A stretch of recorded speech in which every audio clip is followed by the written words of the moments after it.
Welcome everyone to the Transformative Play Initiative event series.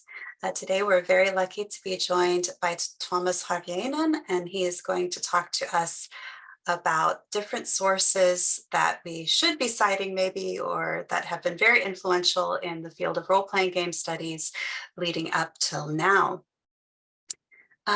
So the way to ask questions is through the Q&A. You can also use the chat as long as you don't abuse it.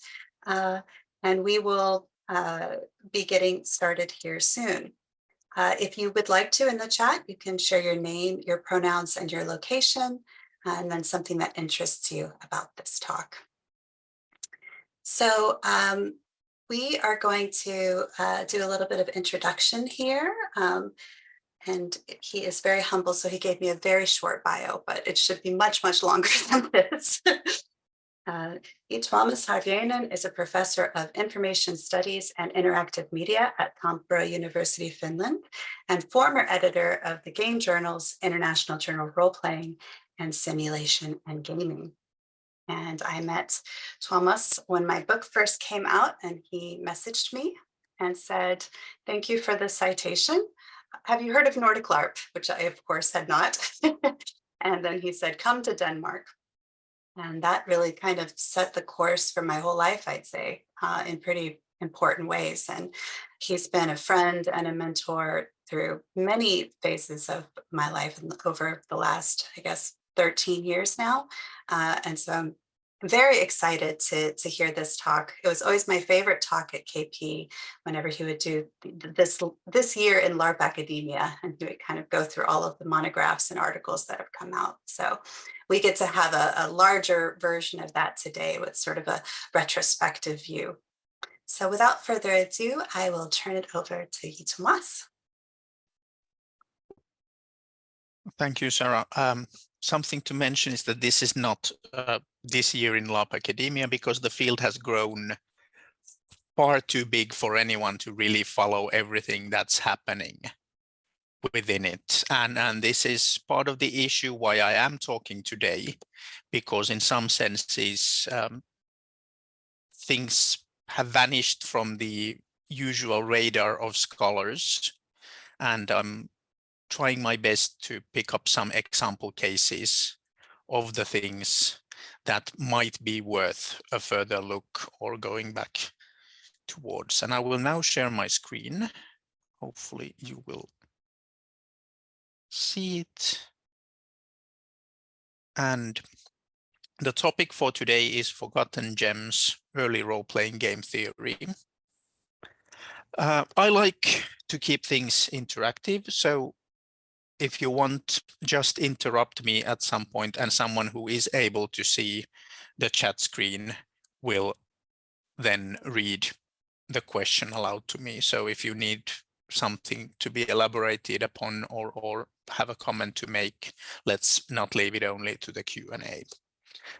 My talk today is based on a few examples, and they're chosen mostly to illustrate certain issues that influence the ways in which role-playing theory is seen, how it is being processed in academia, how new students potentially learn it, and so forth.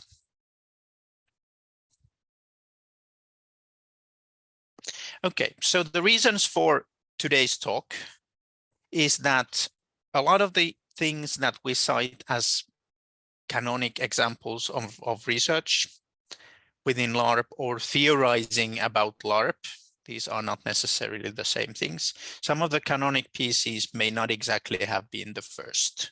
Whether they are still the best ones or best examples of early research to cite, this is up to debate, but I'm trying to showcase some examples of the things that happened before or trains of thought that arise from earlier literature. And when I do this, it's good to keep in mind that some of the early attempts at theory may not have been exactly very complex. They may be just hypotheses thrown in the air for the community to later see which paper planes actually fly and so forth. And in this sense, not necessarily academic works. But on the other hand, I believe strongly in crediting the original pieces when that's possible.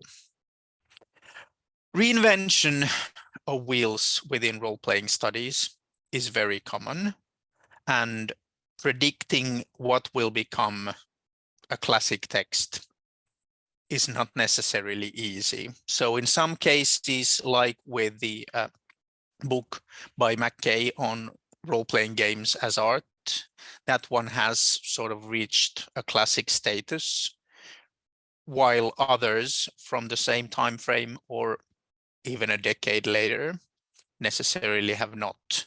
So it seems some part of this comes down to luck. Some of it is because of the politics of citation. So people are more likely, according to research, to cite people they actually know. They are not likely to cite people who are known for bad behavior. They are not cited for many other reasons. So when I mention that something gets cited or not, keep in mind that it is also sometimes a very political decision what to include in the reference list of an article or a book. Usually this stuff is forgotten simply for the fact that it has become old. It's showing its ages. I was very conscious of this when I went through the books. The author descriptions of the book As LARP Grows Up from 2003 include the ages of the authors. It's a 20-year-old book, so we've come a long way since, but I find plenty of the stuff to be able to withstand some rigorous critique. In other cases, it's not really the case, and this leads to what I call weak chaining. It is the idea that it's quite easy in research to build chains of references from one thing to another to yet another and so forth, until the first things that were cited by the second author in the list are not necessarily strong enough to actually merit the argument. But it is told so many times that the reference is believed to be significant enough. And again, mentioning, take this with a grain of salt, because I too am a biased citer in some cases. So feel free to critique my viewpoints here. But the basic rule which leads to this is that, as with the books of antiquity, if it doesn't get copied, it eventually vanishes. We know that some books existed, but they were not copied by the monks. They have gone away from the world next to completely. We just maybe know their names in lists. And the works that were not cited by others, we may know nothing at all, because no one knows they existed in the first place. And this is what I slightly worry about when we go to role-playing research, because the wheels, as I mentioned, are reinvented quite often, especially within two areas, and those are LARPs, or role-playing in general's connection to performance, theater, drama, and topics like that. And the other one is educational role play. If I remember correctly, there's a slide where I explicitly say this. But for some reason, these are areas where authors have been especially keen to claim first authorship or first theoretical connections over the last 2, 3, maybe more decades.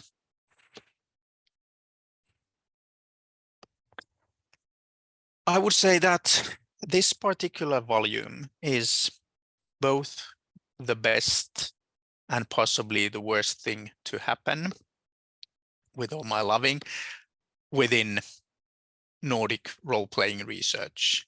And this is because once a canonic set of primary texts which to look at is invented, it means that certain other texts are left out. My original background is in theology, and I am very aware of the fact of canonical works in biblical connections, for instance.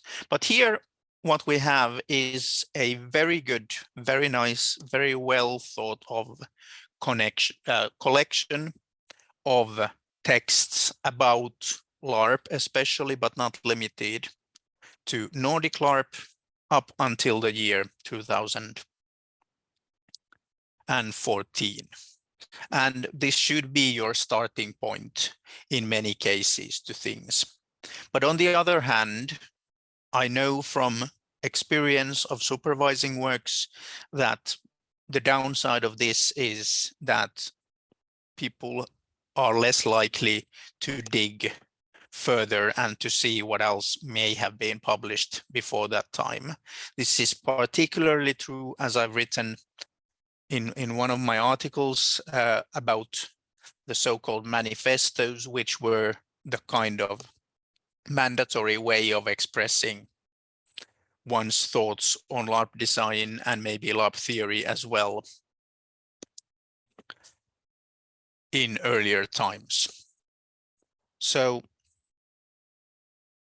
any search, I would recommend you start with this, but do not limit yourself to just this.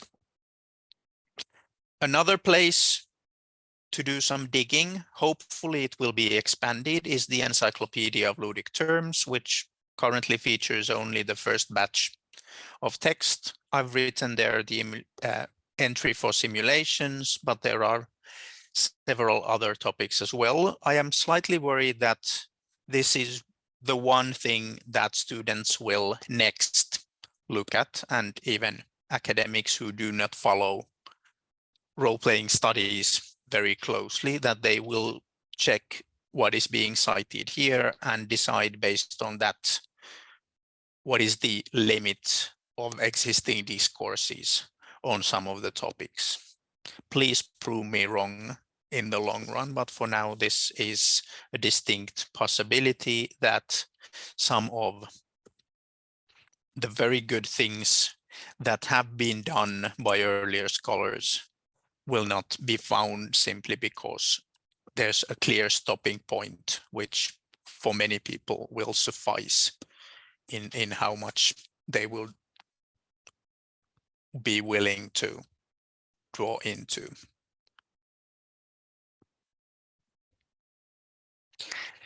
Here is an example of texts not that commonly cited. This is an article from the journal Simulation and Games for Learning by Krukol, Oxford and Saunders, published in 1987. Give it a quick look while I reference some points.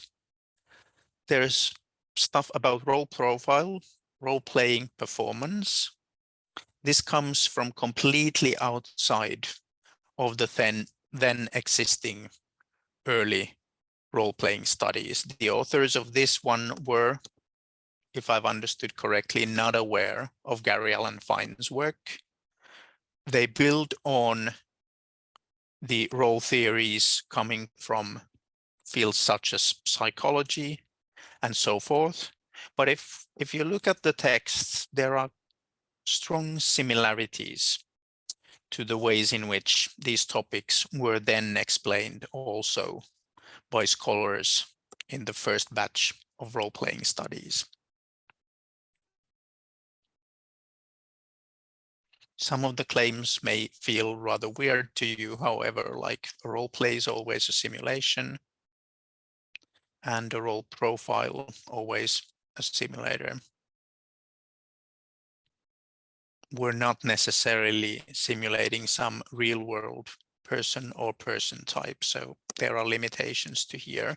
But as a colleague of mine put it, had we seen this early enough, we might be using very different terminology in role-playing studies. If anyone, by the way, wants a copy, I have this article on my hard drive, and I've received the permission of the first author to distribute it to scholars who might find it useful. The journal itself had a short run ending in the 80s, and it's now been subsumed to other game studies journals.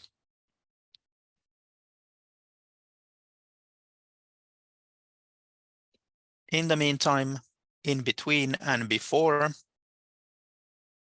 the Nordic LARP scenes production of books appeared stuff that was simply in online blogs or in zines like Panklu. This is a place where you would find many of the earlier theories if you can still get copies from somewhere, or just in the practice of doing Xeroxing on things you can find. These can be very valuable sources for seeing where some of the early ideas were presented. This is the special issue on role-playing and sexuality, published in 2002, and it's actually the only Panklu that I myself own, which I think is a big problem in my own collection. I would like to look at what the other early thoughts were. Stages of development in role-playing theory that I would like to mention here is first of all, we see a clear divide which centers around the year 2011. The Knutepunkt community had a somewhat difficult relationship with academic role-playing research from maybe not the exact start, but after the first few books. So there were clearly different drives to different directions on how academic a contribution should be. The year 2011 is the most remarkable one in that the authors would submit articles believing, or content, believing that it would be going to one book. But the editors of that year's volume decided to make several books, one of which would be academic and peer-reviewed, one on documentation, one polemic texts, and then more journalistic or descriptive contributions, which was great from the academic author's perspective, but it also meant that suddenly there were these different kinds of pull. Before 2011, you can see already some challenges on how academic something would be. For example, the 2008 book would feature content so that it was clearly set on different levels and of academic connection in the works. But nevertheless, some of the parts that are considered to be more journalistic or practitioner-oriented are ones that get cited in academic research much more than a lot of high-quality academic contributions do. So there wasn't a really clear distinction between this. But from the year 2011, something changed, and that was the combination of the separation of the topics in the Nordic convention books, and on the other hand, the reactivation of the International Journal of Role-Playing, which provided a clear venue where to send the more academic stuff. And this was a train of thought picked up by also book editors who wanted to stay closer to practice. The most clear example of this is the book from 2010, which by editorial decision did not even, if I remember correctly, contain a list of references. Can't check. It's currently out on loan by one of my students. However, 2011, it's also the time when some scholars in the role-playing studies community discover the existence of research done in the iSaga community. For those of you who are not familiar with it, this is the International Simulation and Gaming Association, founded in 1970, which thereby preceded the birth of cultural studies-based game studies by 3 decades. And these communities started talking with each other, leading to stronger research for everyone. But since the division had already happened, a lot of researchers who would have stayed studying LARPs moved on to other areas of game research, mostly because I would argue those were better funded than the others. Getting financing for role-playing studies was not exactly easy in the early years. I don't think it still is. And in the meantime, as the interest in academic role-playing studies diminished to some extent in the Nordic countries, the balance of where the focal point of it all moved, especially to North America, to be picked up by conventions there, and leading to really interesting developments in the scene, but also to the fact that some of the earlier stuff was left in the older books and not cited that often.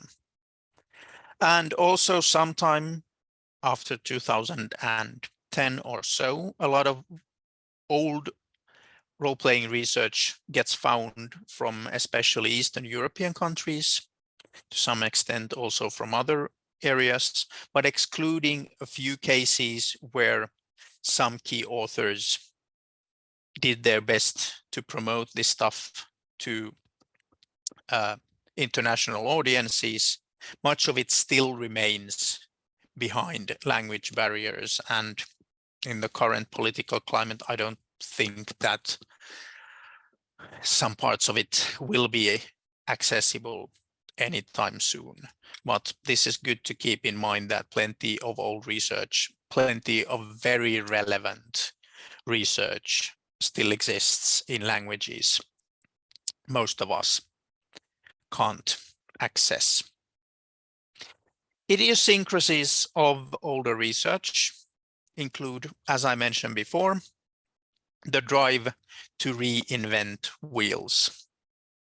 And as I mentioned, especially educational LARP or educational role-play in general, and anything that connects live action role-playing studies, or actually not studies, but live action role-playing to existing drama theories, is an area where we see over the years a lot of works where the author is either being ignorant of existing research already on that topic, or in some cases intentionally writing things from the viewpoint that they are the first ones to approach the topic from this perspective.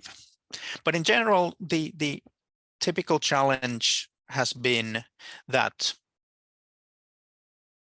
many authors come, they contribute to one of the books, maybe one journal article, maybe a thesis, and then they vanish. They may stay in the community, but they do not contribute so much more to research. And as a result, it's very difficult to engage in scientific academic dialogue with them. So the works come, a few of us cite them, and then they do not react because they are no longer interested in contributing to the discussions, and the talks end up there. A few citations, the stuff is essentially not exactly a dead end, that would be discrediting to them, but a stop in the dialogue until someone else comes along and presents some of the topics either again or remembers to cite the earlier thing. And of course, we have a lot of theses, which in some countries count as academic contributions. In others, they do not. In many cases, they exist only in the local language, meaning that it's a rare few who have access to what they contain, unless we can persuade the authors to create article versions of those. So to go into the older stuff, I wanted to get a few pictures from the Nordic LARP wiki pages. And here you see the early manifestos with Turku and its promotion of immersion as the key concept. Early work by Johanna Koljonen describing differences in creative agendas and so forth. The more interaction-based approach of the Meilahti school. All of these things that have been used by later researchers. But if you look at these descriptions, they're not exactly neutral. Classical controversial theory, a new purist way, has a lovely pretentious tone and so forth. So we have already a primed readership when we have people accessing things. And this is from a later section. Interaction, the key element of LARP, featuring a theory of the player, the character, and their role, so a kind of position in relation to what is happening. Diegetic rooms of LARP, and then Markus Montola's very influential role-playing as interactive construction of subjective diegesis.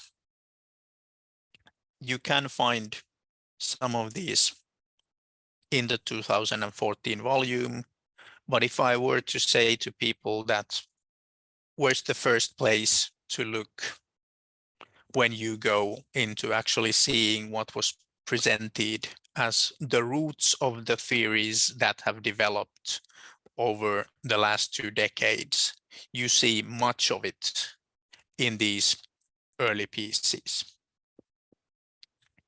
And as my case example of how something gets repeated, I have here the idea that role players are engaged with first-person audiences.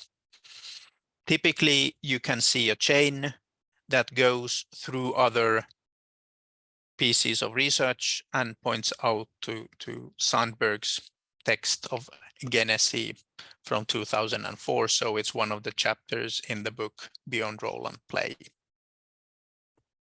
But similar ideas were expressed already by Kurt Lancaster in the book Warlocks and Warbribe.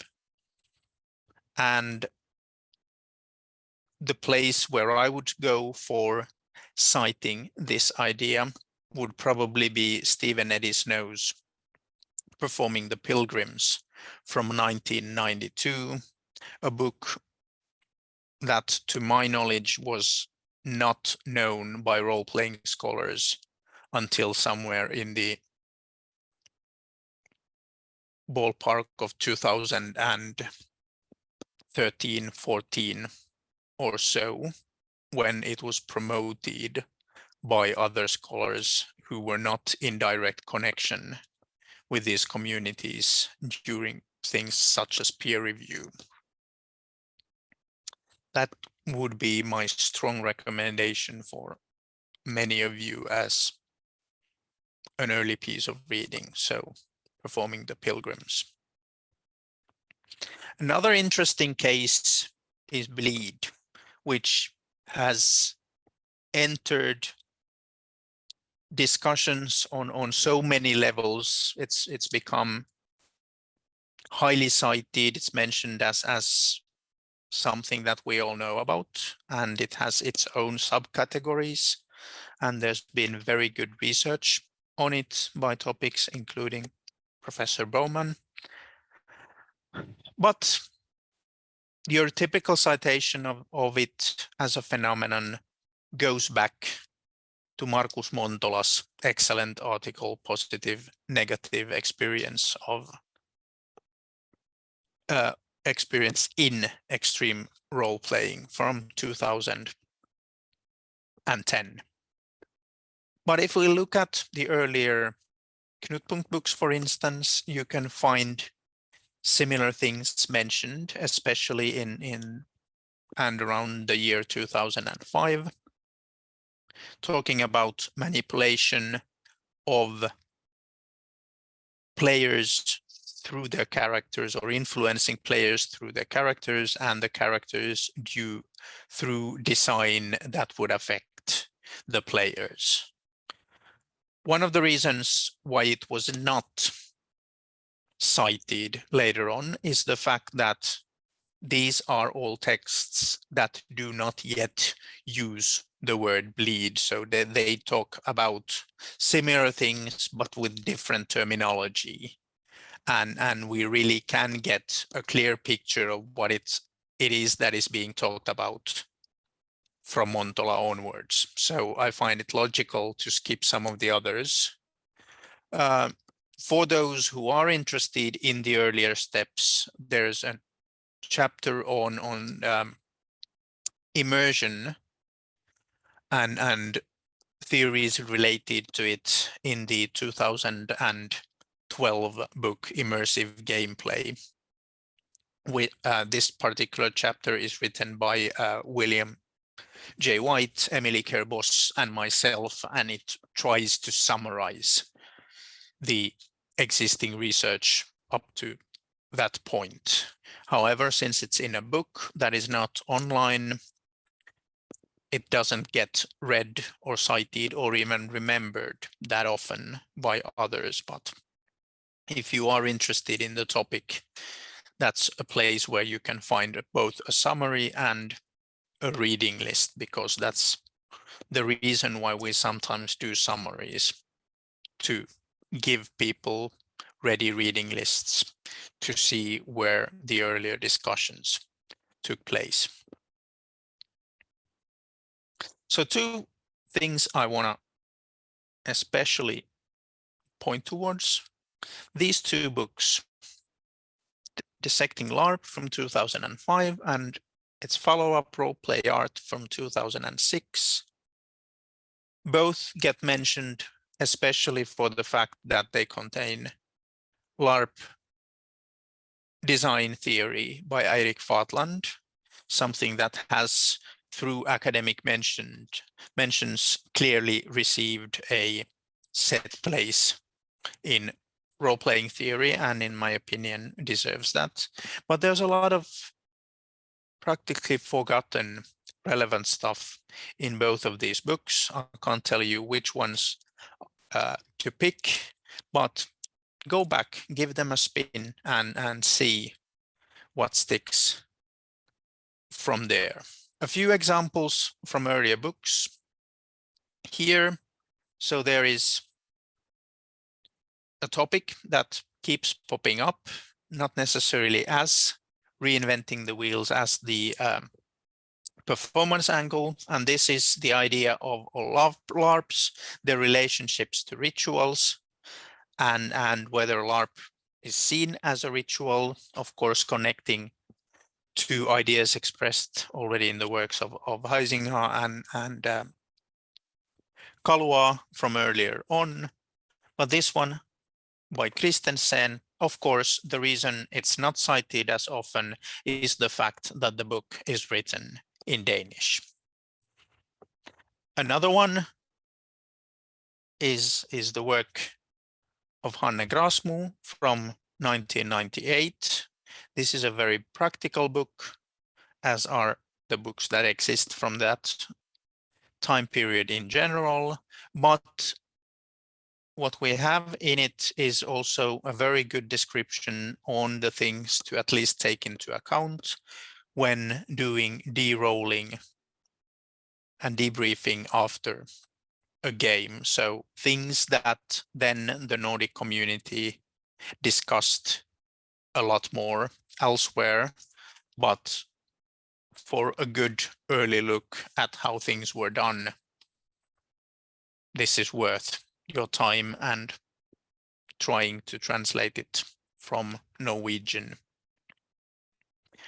Grasmo also is one of the people who make early mentions about the so-called role-playing contract, meaning that you can't make judgments on a character based on the player and vice versa. So valuable in that sense as well. Finns usually attribute the same thought to Toni Sihvonen's work also from the 90s. Then we have questions of in-game LARP economy. Here I may be wrong because someone may have picked it up, but one of the very few cases where we have seen an attempt at explaining the in-game economies of LARPs as opposed to the economy of organizing a LARP or economies of virtual worlds. We have Matthias Lysholm Faborg's paper book chapter from 2005. This is in the Dissecting LARP book. So about the existence of sinks and faucets effectively in LARP environments and how it is very easy to get LARP design wrong in a way in which, for example, in-game money loses its worth or it's not considered enough from early on, and it has a significant impact in the way that a game then plays out. If someone has very good research relating to this from later years, please remind it. I'm happy to be proven wrong in this area, as in the others as well. And then an example from 2011, so about the years when content starts to diverge. The book LARP Frescoes, I was one of its editors, but that's beside the point here. The thing of interest is that there's a chapter on domestic realism in LARP by Stephanie Pegg, which I personally find one of the most undercited works in LARP theorizing over the years. I believe that the chapter has 4 citations all in all, and most of those are by people who are involved in creating the book. So the point Peg raises is that it's very easy and attractive to try and create LARPs from the perspective that we need conflict and that we need it to be sufficiently edgy in a way that people would find the play interesting. And this is kind of discussion on how to make games that would deal with domestic issues on small scale and still play it in an interesting enough manner. And nowadays, I would say that this is a topic that is very relevant when we consider things like the beautiful boredom of LARP, of being there in your character, just enjoying the fact that you are in the setting, or other more recent design issues. So go back to this if you can find it and check it out for yourselves, and then maybe add to the discussion. But it is one of the examples of things that I see as maybe not having been relevant that much over the last few decades, but something that should be remembered again now and deserves a lot more citing. And I'm slightly ahead of the schedule, but wanted to bring this up as the last point. So I've semi-regularly reviewed existing works and trying to summarize what's been taking place in role-playing academia and the academization of not necessarily academic references from that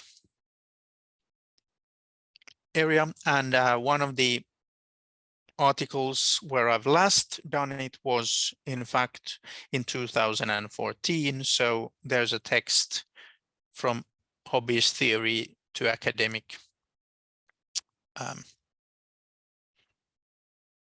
canon. Sorry, the video screens are blocking my view.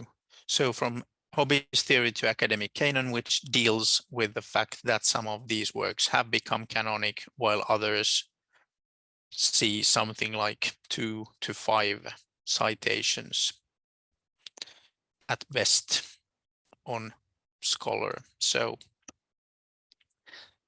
that is one place where to look for maybe some of the missing parts of the chains, the early highlights, the roots of theorizing, and so forth, if you are interested in how some of the ideas were first presented and how they have developed from an early idea, maybe in the 90s, maybe already in the 50s, and so forth, into the research that we have now. And then you can judge yourself whether the early theory is strong enough to support the claims that have been made based upon it. And now I would like a look at your questions. Thank you.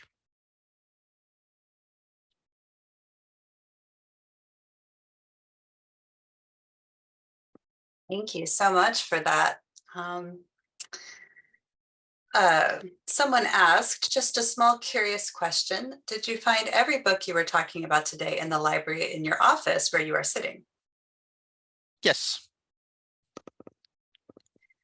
I think a follow-up question that many of us might have to that is it possible to make some of these texts available for us, especially some of the ones that are in the more obscure books that haven't been digitized, or that I realize there's copyright reasons why not to do that, but at least kind of a list of citations I think would be very helpful for everyone.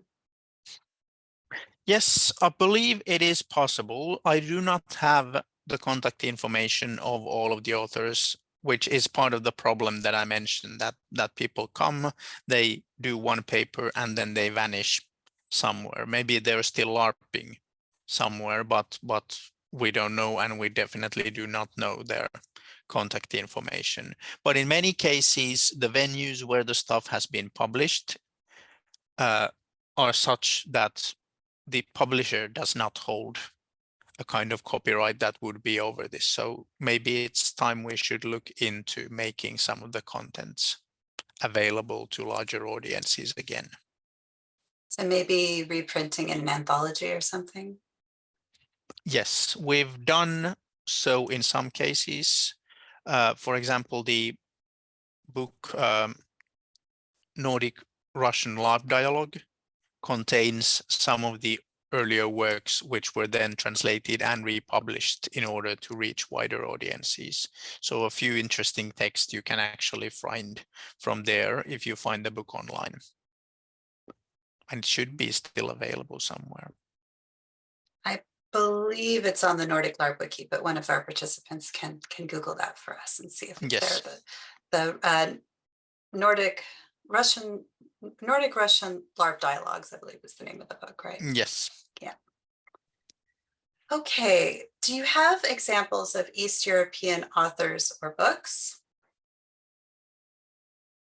I would here point to the same volume, which was intentionally created to lift up some of the existing works that would be particularly interesting.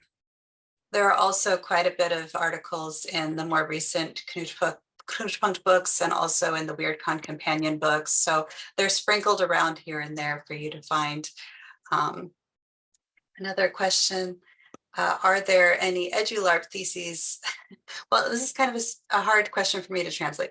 And or EduLARP theses / reinvent wheels. So I think they're wanting more examples in general of the concepts that you were talking about. This is a bit of a tricky area because I personally do not necessarily especially want to sort of point out two examples where I say that they could have done their homework better. I am just saying that maybe look into the list of references and how much the works are really building upon existing studies and how much they take for granted that they're trailblazing. I think that's the key thing for me. I mean, as an editor, I don't expect people to know everything, but I expect them to at least point to some key texts in the field, just to show that they're at least in contact with it. So if they haven't done that, and especially if they're claiming no research has been done in this field, that's a really big red flag. And almost every paper I get sent for review says that. Yes. Unless people are very connected to these discourse scenes, oftentimes they don't have any idea of what's out there. And we talked a little bit about this earlier, I think before the call, about the issue with indexing. Could you talk a little bit about that and how it's a problem for role-playing game studies? Well, this is an area where search engines or databases do not necessarily contain things that we who are within the research field would consider important ones. And if you Google or use Scholar, for instance, for certain topics, then you don't really get to this stuff until the third or fourth search engine results page. And we all know that's basically a death sentence to something for most students or even active scholars, that they don't look beyond the immediate results of something. And this is what I think has happened to certain topics of discourse. So, but related to that, how does a publication get indexed? How does it become more prominent in the Google search, for example, or in a library search? And, you know, a lot of the texts we're talking about were printed for a particular group, maybe 300 people at a conference. And there happens to be a PDF, thankfully, so the rest of us can benefit from it. But you kind of need to be part of that community to know about this PDF, and it's not necessarily indexed somewhere. So, you know, what makes a publication more likely to be found, do you think? what makes it more likely to be found is especially that it has been cited by others. So many of the works exist in to be found by Scholar because of the fact that they were mentioned by other authors. And this is also why sometimes citing the more obscure or more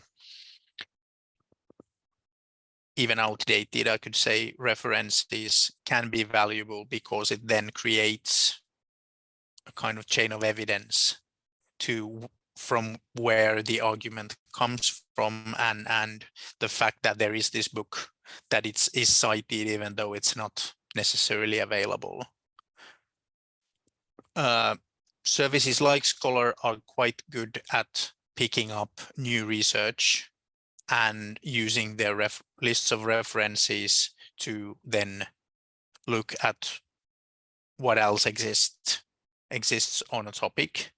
But in especially the case of printed books, unless someone manually inputs the content somewhere, it's not guaranteed that it will be found. And then there's this other conversation that's happening around trying to diversify our bibliographies and trying to bring in more marginalized voices, which can be in conflict with this other agenda of bringing in, people who were more likely to be published back then, who are more likely to be from the default. So how would you recommend people navigate that conversation in terms of their own citation practice? I'm in favor of citing especially the most relevant references, but of also trying to look for things one could and should cite for promotional purposes if they are good enough. So trying to look beyond the obvious references on a topic. And this is something I would recommend as a general rule. Do not be satisfied with just using the references everyone else has been using, because there is probably something that would be very relevant for your work if you went looking for it. And sometimes finding those things can be really eye-opening, as it was for me, for instance, to find some of the iSaga references in 2010 or so. So suddenly finding out there's a whole tradition that has existed for 40 years. And that has been a lot more diverse in many ways than the game studies communities that I was until then aware of. Mm-hmm. And then related to that, there's an issue when certain authors are problematic. Maybe they've been kicked out of a community because of behavior or because of accusations. And some of the foundational scholars that even people in our field are citing that are big scholars in their fields probably could be triggering for people to see that name. So one of the things that I tell people, and I wanted to get your thoughts on this, is if you can find somebody who's from a more marginalized background who has the same kinds of things to say, maybe uplift that person instead of citing that other person that has all of this clout but also all of this problematic behavior attached to them. So what do you think about that approach?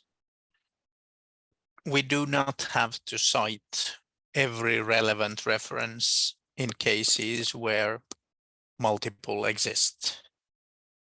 So in that sense, you can pick which ones you want to use.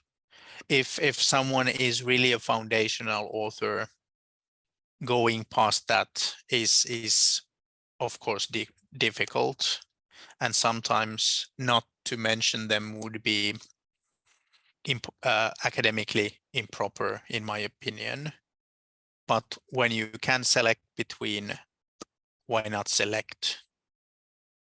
There are reasons why I, for instance, in some of the more recent work that I've done, I mention certain examples of existing research, but I do not mention others. And another way to approach that too is if you have to cite that person, you can always put a footnote that also explains, this person has this other problematic history. I mean, you'll see that on Wikipedia, for example, as a practice.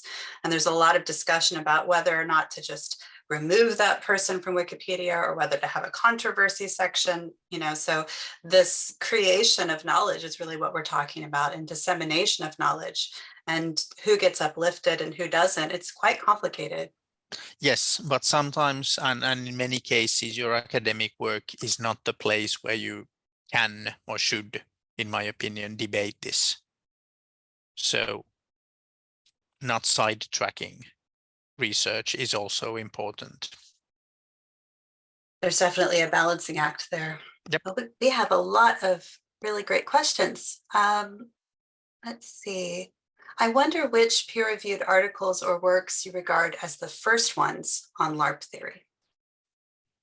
So I guess the first things could be peer-reviewed and published. I would actually open this up probably to RPG theory in general, not just LARP.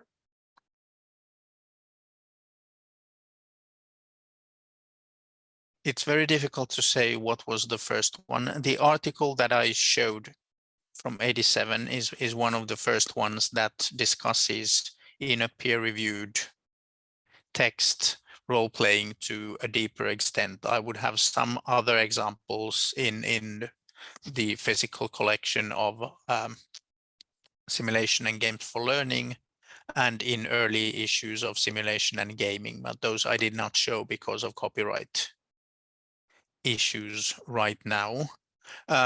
Really, if we think about this topic as something that has developed properly, the first ones are a few that came before the birth of the International Journal of Role-Playing, which was established in 2006 in order to create a venue that would be more accepting for this research. Before that, there were only a handful of articles, and some of those were not seen as very good examples of studies in this area. The Falk and Davenport text is one such example that I do not remember in a very positive tone even now. But first credit goes to texts that at least mention these things. I'm thinking of there are a couple of early psychological studies on using Dungeons and Dragons with patients, like the Blackman text, and there's another one there's one that's positive and one that's more negative that came out, I believe, in the late 80s and early 90s. So those technically would be part of this field, although they're not informed by LARP theory. And that's also a nuance here is, to what degree are we talking about theory that emerges from the practice, and to what theory are we talking about studying the game as an object or studying the way that people use the game, but not being terribly interested in the actual mechanics of the game or the setting or those kinds of factors. So that makes it more complex too, because if we're just talking about it as an object, then it makes sense to dive back into the experiential learning texts and all of the simulation texts, because it's very, very similar what they're doing compared to what we're doing. But if we're thinking about this field in terms of it being influenced by a discourse, then it becomes more recent, I think, in terms of what would count as something informed by LARP theory or tabletop theory. Okay. Do you think this vanishing author situation has something to do with burnout or disengagement with LARP, or the community such that it is?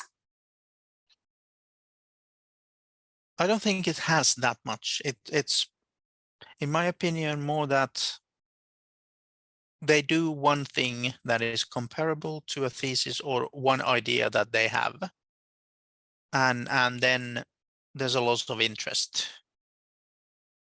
and very few of the people who have contributed academic research on role-playing are people who wanted necessarily or were planning on a career in academia, and this is why we see things come and go more often. Of course, I can point to some cases where it's very clear that there's a disenchantment, shall we say, with the local scene or the academic scene, or both, or parts of them. I had some other thoughts about that. There might be, a class issue, for people, maybe they attended Knutepunkt 1 year, especially if they're from outside the scene, and they weren't able to continue to be part of the community in the same way. Maybe they didn't feel as comfortable promoting their own work. There is a tendency, even though there is an effort to uphold new voices, there is a tendency to kind of put the same people on stage or publish the same people. I mean, that's like a human tendency. We gravitate, like you said, towards names that we know, people that we know. And if someone persists within a community, then their ideas are sometimes viewed as more relevant, whether that's fair or not. So do you think that there's a barrier to entry for certain people to break into this scene? Yes, there most certainly is. And especially when we think about the fact that a lot of the stuff used to be published through conferences, so there is a clear cost to entry. This is a known problem with also academic conferences and other publication venues where you need to have basically external financing in order to be able to attend and get your stuff published out through that. So I think a lot of that has actually gotten better since the pandemic, because there were a lot of conferences I was able to attend virtually that there's no way I could have made it there physically. And some of those did have publications attached to them. So do you think that maybe this landscape will make things a little bit more equal for people? it may be making it, but there are other alternative options. So sending things to journals that are interested in publishing, the peer review process, even though it is problematic to some extent, is supposed to make the argument the key thing that gets the work across. So the quality of data, the argument the paper is able to make, and so forth. So costs also should be not an issue here unless you're dealing with predatory publishers or want to make your publication open access in certain types of venues.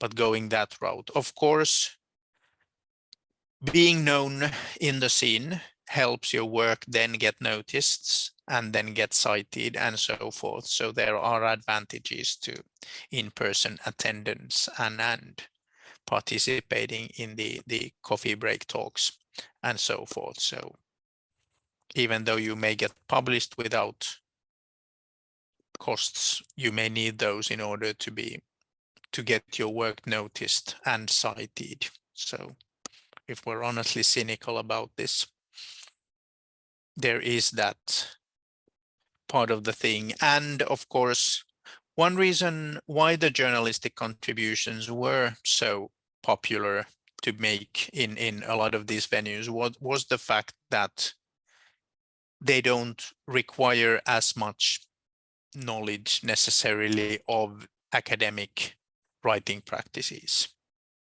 This said, writing a really good journalistic type text is equally challenging, and I highly respect those and the fact that they make very clear practical contributions to the scene, whereas the academic texts necessarily always do not. So this said, still knowing how to write something that will pass peer review is a challenge of its own, and that is for many people a barrier to entry. And then when you get into the review process, if you're not, for example, submitting to the International Journal of Role Playing or to an editorial board that understands what role playing is, then sometimes you'll be told to take those references out of your paper. I've had multiple papers that I've been reviewing lately that are by psychologists, for example, or people in, other economics, other fields that are wanting to write about role-playing games, but are being told, at least so the story goes, that they're not allowed to cite things in our field because they're not, part of that field. And I've heard that from people in sociology, especially, that, you have to be, not even social psychology, so not Goffman and Fine, but sociology. And so this is another challenge too, is that those texts that have been hugely influential, a lot of which are not published in academic journals, but are more in these popular journals or in these popular magazines, that are part of the discourse and are in some cases influenced by academic discourse, those get taken out. And then also even the peer-reviewed sources in our field either don't get looked at or get taken out. So it's a real challenge in trying to make this work translatable to people outside of it. Yes, and this is part of the politics of citation that I mentioned earlier on, that in some cases, authors who were aware of, for example, the things that I mentioned, were told to remove those because they were not already in peer-reviewed venues and so forth. And even though I may complain about these chains of references where something along the line becomes the cited first piece, it may also be because the earlier ones were not citable according to journal's rules and instead had to be cut out. And then in each of these cases, we would need something that would cite the first work and then could be cited in order to bring it really into the discussion. So at least a nod towards what we're doing. And I think the easiest book for that is Routledge Role-Playing Game Studies, which we're actually revising right now. So there should be a new issue at some point, probably 2 years from now, the way publication happens. You know, that one I think is the most clearly academic, although it does integrate a lot of these popular sources, which is great. It straddles the line between analog and digital, which makes it useful in multiple different venues. It's through a very highly regarded publisher. And I don't know about for you, but at least for me, I can find the whole thing through my library. So if you are part of an institution, you can download it as a PDF, for example. So that's a great place to start. And then that's one of those places that they can look at the citations and see other rabbit trails to follow. Yes, that's a book where you can find actually most of the contents of it online through the author's personal homepages. And also through academia.edu. There was a big push for us to put the articles up there, which we are allowed to do because there are so many authors in the book. I wanted to ask a question about, you said peer review can be in many cases problematic, and some of us may be familiar with certain Facebook groups that are all about the struggles of peer review, but I'd be really interested in hearing what you think the pros are and what you think the cons are with peer review. Oh, that's a whole discussion of its own.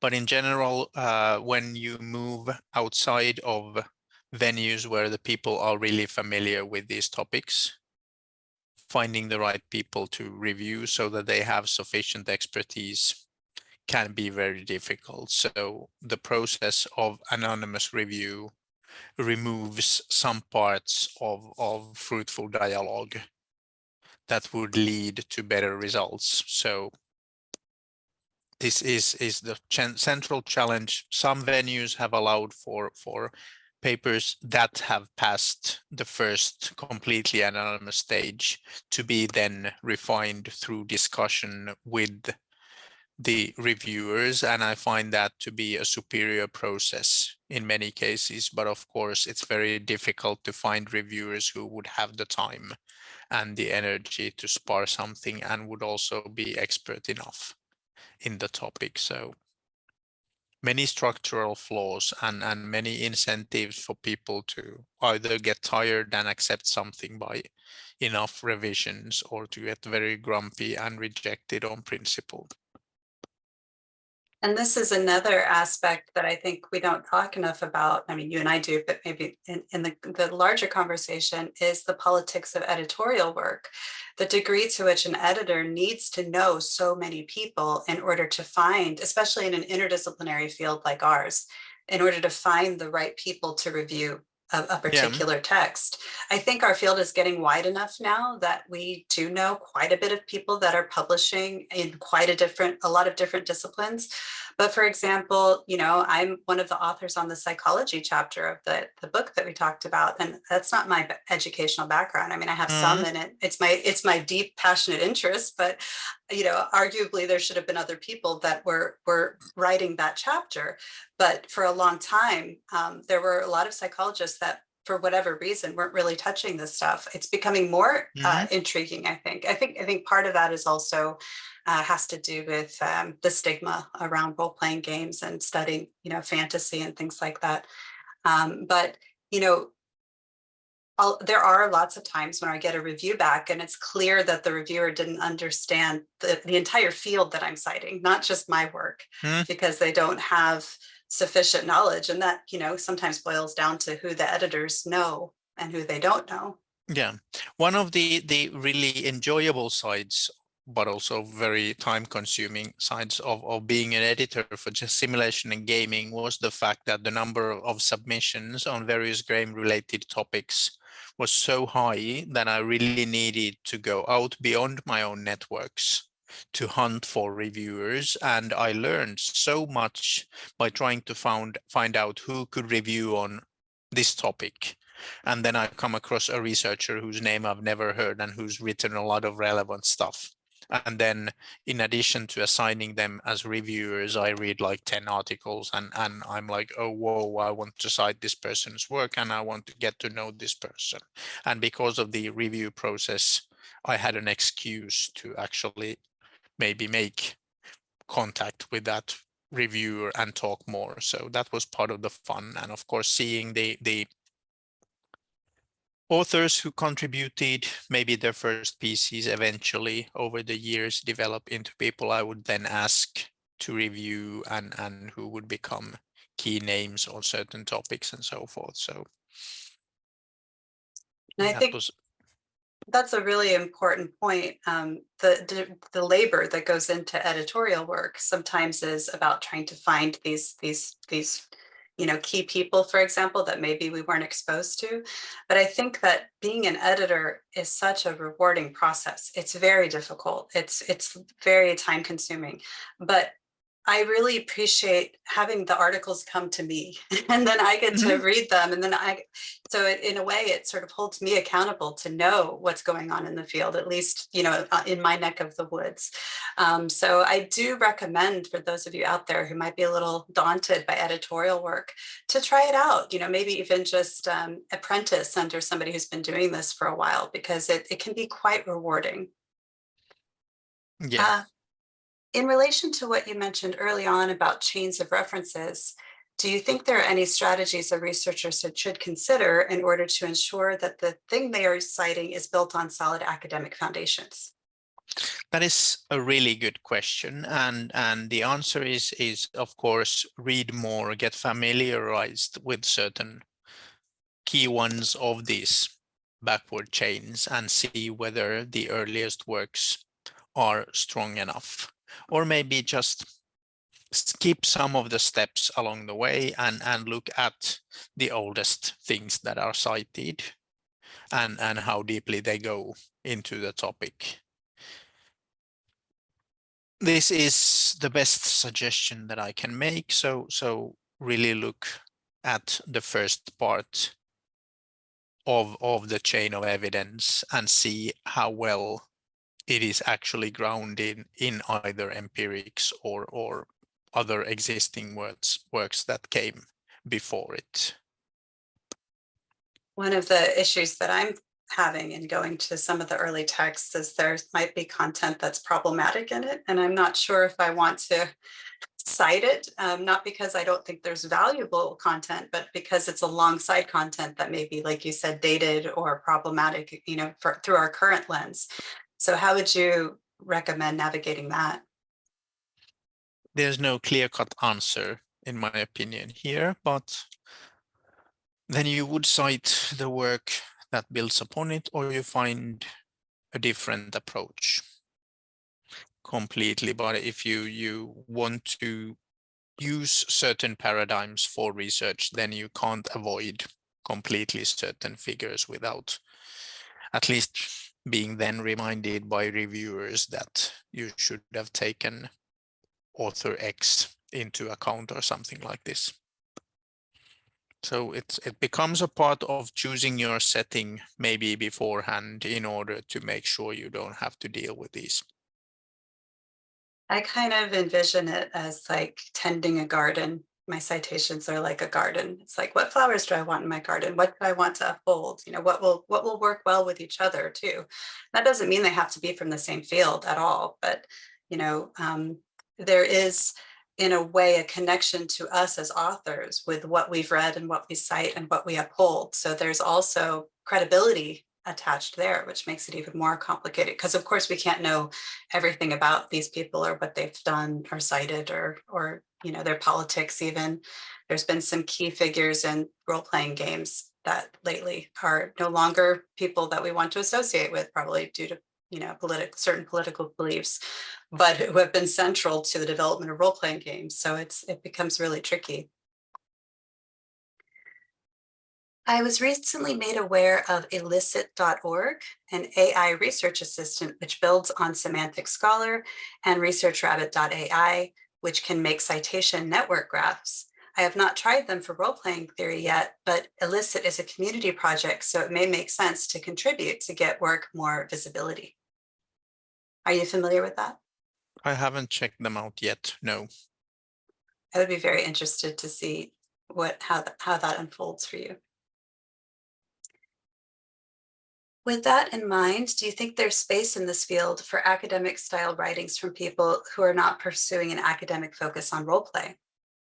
As I mentioned, most of the people making contributions are not interested in academic careers, yet they make very good, very solid contributions to the field. So I am all in favor of trying your hand at it. And one of the nice things about role-playing studies is that the people who are editing the journals and the other volumes tend to know the networks well enough so that if you try your hand at it and it doesn't fit a certain journal or is not yet developed well enough, they can suggest where it might be sent, where it would be a good fit, and so forth. So I find this a much more approachable area of research than some of the others where I work, because there's a love of the topic, and maybe because there isn't that much funding available, there isn't so much infighting in the community. So trying things and then finding, with some helpful suggestions, a good home for your work is completely possible. I remember one of the very first things you've ever said to me was that we are a collaborative bunch when you were talking about game scholars, and particularly role-playing game scholars. And Yes, I wonder, yep, I still believe it. I wonder if there's something inherent to the process of role playing, you know, which is of course what I'm interested in is what sort of social skills we can build and ways to build community that makes even that, for lack of a better word, bleeds over into scholarship as well, which often is very much a competitive space. I believe that it is first and foremost because this is still a marginal topic within the areas where it's done, and there is not so much competition for positions and for funding and so forth. So if this gets funded, then it's a stroke of luck, really. So no one expects to make it big necessarily with just research in this area. So there's a kind of communal spirit where someone's victory is seen as something that benefits the whole scene. And this is where it comes from, and the fact that we really love our topic. And I think, you know, there's a lot of pressure, particularly when talking about the benefits of role playing, to produce data. So, you know I'm sometimes in situations where an article will come my way for review or for editorial that's not really ready for publication, but has valuable data. Mhm. And is so important for the field for that data to get out there, even if it's wrapped in an article that maybe isn't as strong as it could be. So this is another one of the balancing acts, is you might find reviewers or editors that really want this stuff to be published, but also have to maintain, you know, this sort of, at the very least, quasi-academic style. And that can be really challenging. I find myself more harsher as I get, you know, more and more into this field as a reviewer, and I don't like that. I don't want to be that way, but you know, ideally the person on the other end sees it as the constructive criticism that it's meant to be. It's not about tearing down their ideas or saying that they don't have something to contribute, but rather saying, you have something here, and here's how I think, which is just my opinion, but I happen to be in this position of power in this particular moment. Here's how I think you might be able to improve it. So I guess that leads to a question around how to deliver that kind of feedback. I mean, in academia, we're often taught to be harsh or taught to be, you know, quote unquote intellectual, and take emotion out of it. But of course, writing and sharing your thoughts and your research is a very emotional process. So what is your recommendation around that? I take joy in the fact that we have different types of venues.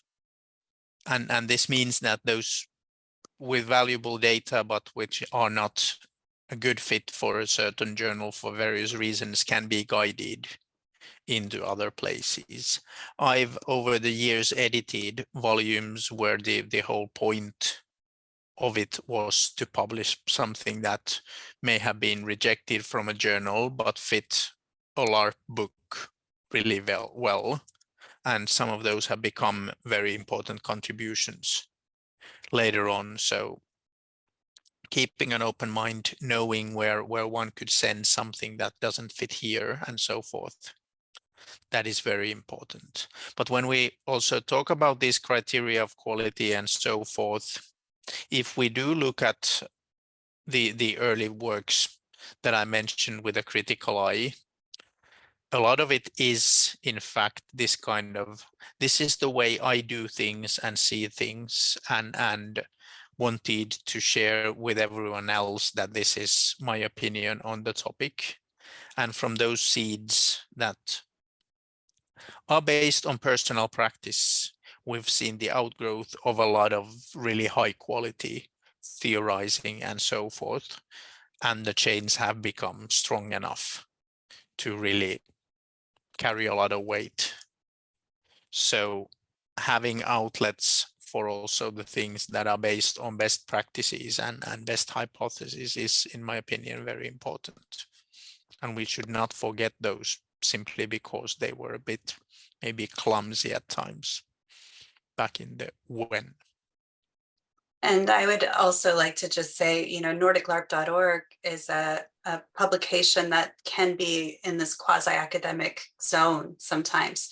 So there may be articles that come into the International Journal of Roleplay that for whatever reason we can't publish there, but might make for a very good, you know, popular science article in nordiclarp.org with citations and everything. That can actually probably have more impact, quite frankly, in terms of the amount of people that are going to read it, maybe not as much scientific impact. So that's another thing to think about, is like, is your idea something that you want to be part of this sort of academic discourse conversation and therefore seen in that way? Or is it something that you think a lot of people could benefit from, like practical advice, for example, that then might actually get folded into some of these more scholarly texts later? So there's some strategizing there as well. I've also seen people publish on nordiclarp.org and then do a much more scientific version later, and vice versa. I've done that with my own work, like had this very scientific version that's almost, I think it's difficult to penetrate for the average reader, and then trying to take some concepts from that and opening them up for a popular audience so that they're more accessible. All right, do you have any last thoughts for us?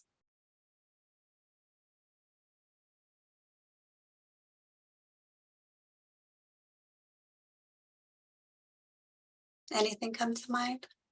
From me, I was just seeing if any questions would still pop up. We'll give them a couple of minutes. Yeah, my parting thoughts are really to say that a lot of the things that I mentioned, those are short texts. They're easy to look at. They're enjoyable to read. If you take them with knowledge of when they were written and in what position they were written, they can be really enjoyable. And you get this very nice sense of, aha, this is where the idea started. And then they were made popular by the same person who became a prominent LARP designer, or someone who is known only in their local communities, or who became an academic, and so forth. But seeing the way things have developed over years from those story seeds, it's really fascinating. And I went through my bookshelves key works again in order to do this talk and choose some of the examples, and I found it super interesting. I was reminded of a lot of things that I'd completely forgotten, and it was great seeing that, okay, this was the vision back then, and then remembering states and points and LARPs where these ideas grew into larger visions, or the academic papers that followed some of the early attempts at describing something, and that was hugely entertaining. So it's sort of a history of ideas approach. It's not that you necessarily think that the early work is, the best work, but that you can chart the history of the idea through time and see how Yes. later works have been influenced by it. Oh yes, and this happens also in the cases of things that are not part of the citation chains that I mentioned. So looking into the stuff that is not getting cited and seeing that, okay, wow, we have this here. That's fun. I also think it's interesting from a curriculum building perspective, because we have these courses in transformative game design. And one of the things that I'm, trying to think is, what would a game design student want to read? It might not be the heavy theoretical stuff that I enjoy reading. What might actually be useful to their praxis? And then other texts come up that I might have overlooked otherwise, or I remember reading, but they didn't necessarily impact me personally that much. And then those end up getting picked up by the students as really influential. So that's quite interesting too, is trying to see things from other people's audiences' perspectives and what they might, be interested in looking at. Yeah. All right, well, I think that's it for us. Thank you, everybody, for joining us and for all your wonderful questions. And thank you, Tuomas, for your wonderful presentation. It would be awesome if you could put together a citation list, maybe, please, if possible, and then we can attach it to this video afterwards. And I just wanted to talk a little bit about our next lecture, which is going to be by Hilda Levin, Playing with Perspective, Meta-Reflection and Immersion in Embodied Role-Playing. And that's going to be on February 21st, also at this time period, which is 7 to 8:30 Central European Time. So thank you all for being here. Have a good evening.